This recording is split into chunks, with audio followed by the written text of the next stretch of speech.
حدیث میں نہیں آتا کہ شیطان اپنا عرش تخت پہ بچھاتا ہے, اور شیطان جو ہے نا اجتماع میں جماعتوں سے کارگزاریاں لیتے ہیں نا, بھائی کون آیا کون نہیں آیا, کس نے کتنے نام لکھے, تو شیطان حدیث میں آتا ہے اپنا عرش پانی پہ بچھا کے پبلک اکٹھی کرتا ہے, وہ اپنے شتونڑوں کو جمع کرتا ہے, لے آ بھی رپورٹ لیا, ایک آ کے کہتا ہے میں نے فلاں سے یہ گناہ کروایا, شیطان کہتا ہے سائڈ پہ گناہ کروا دیا, بڑے شتونڑے تو شو مارتے ہیں نا شیطان کے سامنے, دوسرا کہتا ہے میں نے یہ کر دیا, شیطان کہتا ہے ٹھیک ہے لکھ لو بھائی, اتنے پیسے بنتے ہیں دے کے رخصت کرو. بہت سارے لوگ گناہ پیش کرتے ہیں, ایک شتونڑا آ کے کہتا ہے میں نے میاں بیوی کو لڑوا کے ان میں طلاق دلوا دی ہے, حدیث میں آتا ہے شیطان اسے گلے لگا دے, او خاندانی کام کر کے آیا ہے, آج تو نے شیطان کا بچہ ہونا ثابت کر دی. اب جو شیطان نے میاں بیوی کو لڑوا کے جو علیحدگی دلوائی, تو یہ دونوں میاں بیوی صحیح تھے, غلط ہوتے تو پھر تو ان میں علیحدگی اچھا کام تھا نا.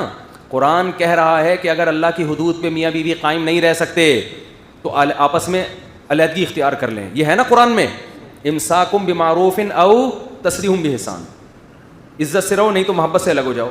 تو اگر حدود اللہ پہ قائم رہنا ممکن نہ ہو پھر تو علیحدگی واجب ہو جاتی ہے, پھر یہ شیطان کا کام تھوڑی, یہ تو شریعت کہہ رہی کرو کہ مار رہے ہیں ایک دوسرے کو پھوڑ رہے ہیں سالے.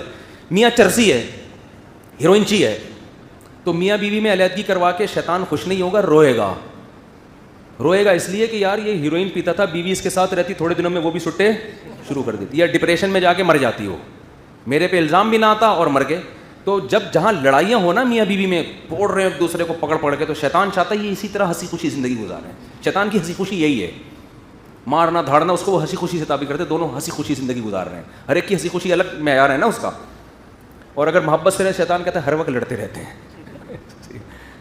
تو یہ جو حدیث میں مثال ہے کہ میاں بیوی میں محبت, اس سے وہ میاں بیوی میں جدائی کروا دی شیطان نے, تو اس سے وہ میاں بیوی ہیں جو دونوں آپس میں محبت کرتے ہوں, اچھی بھلی ہنسی خوشی زندگی گزر رہی ہو, نہ میاں غلط نہ بیوی غلط. یہاں شیطان جا کے جب لڑائی کرواتا ہے نا اور علیحدگی کرواتا ہے, تو ایسے شتونگڑے کو بڑا شیطان گلے لگاتا ہے.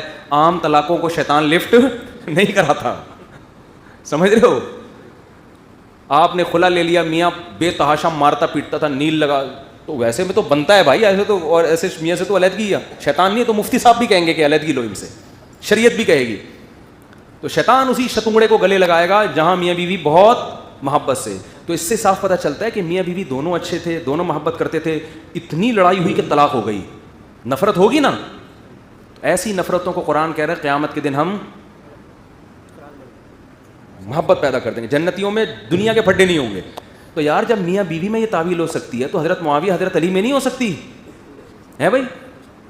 ہر بات کا غلط, حدیثوں کے ترجمے غلط, بعض حدیثیں ہی صحیح نہیں ہیں, جو صحیح ہے اس کا وہ مفہوم نہیں ہے جو آپ بیان کر رہے ہو, جس کا وہ مفہوم ہے وہ حدیث صحیح نہیں ہے, کوئی کھچڑی پکا کے آگ لگائی ہوئی ہے.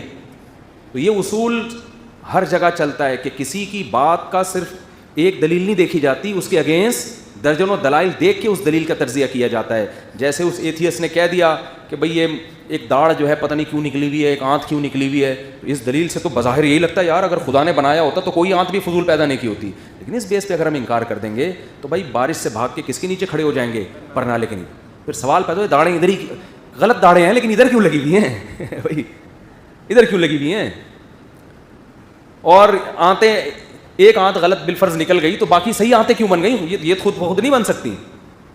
تو یہ ایک ایسا اصول ہے جو زندگی بھر آپ کی رہنمائی کرے گا, اس سے آپ کبھی بھی کسی باطل کی باتوں میں انشاءاللہ نہیں آؤ گے. اس کو خوب اچھی طرح کھوپڑی میں بٹھا لو. بات میری شروع کہاں سے ہوئی تھی, موضوع یہ ادھورا رہ گیا یار. ہاں تو میں اصل بات یہاں سے شروع ہوئی تھی کہ یہ جو قوم عاد اور قوم سمود کی ہلاکتوں کے قرآن نے واقعات بیان کی نا, آج کل یونیورسٹیوں میں پروفیسر لوگ کہتے ہیں آئے ہوئی ہیں کچھ بھی نہیں اس کی حقیقت. تو اس سے بولو بھائی جو خبر ہے نا, خبر اگر وہ ثقہ کی قابل اعتماد کی ہو تو وہ خود ایک دلیل ہوتی ہے, وہ سائنس سے پروف نہیں. میں کہوں انہوں نے میرے 1 لاکھ روپے لیے ہیں, عدالت کے کہاں سے, میں 2 بندے نے آ کے گواہی دی, دونوں حاجی نمازی پرہیزگار. عدالت کہ نہیں سائنس سے ثابت کرو. سائنس سے بات ثابت نہیں ہو سکتا. سائنس سے جب ہوگا جب کیمرے لگے ہوئے ہوں. کیا خیال ہے, میں کیمرہ چلاؤں, کیمرے بھی نہیں تھے, چھپڑ میں یہ کام ہوا ہے, تو اب ہمیں کیا, تو سائنس سے ثابت نہیں ہوگا. اس میں سائنس کا مطالبہ کرنے والا سائنس لیس ہے, اس کو خود اللاجیکل باتیں کر رہا ہے. تو یہاں قرآن سے ثابت ہے قوم عاد. پھر صرف قرآن نہیں ہے, تورات بھی ہے, انجیل بھی ہے. عیسائی بھی کہتے ہیں ان واقعات کی صداقت کا اقرار کرتے ہیں, یہودی بھی کرتے ہیں, مسلمان بھی کرتے ہیں. یہ آبادی ملا کے دیکھو کتنی بڑی آبادی ہے, تو یہ تو خود خبر متواتر ہے. یہ خود بہت بڑی اس بات کی علامت ہے کہ یہ خبر سچی ہے, یہ جھوٹی نہیں ہو سکتی. تو اللہ ہمیں قیامت کے وجود کا یقین نصیب فرمائے اور قیامت آنے سے پہلے قیامت کی تیاری کی توفیق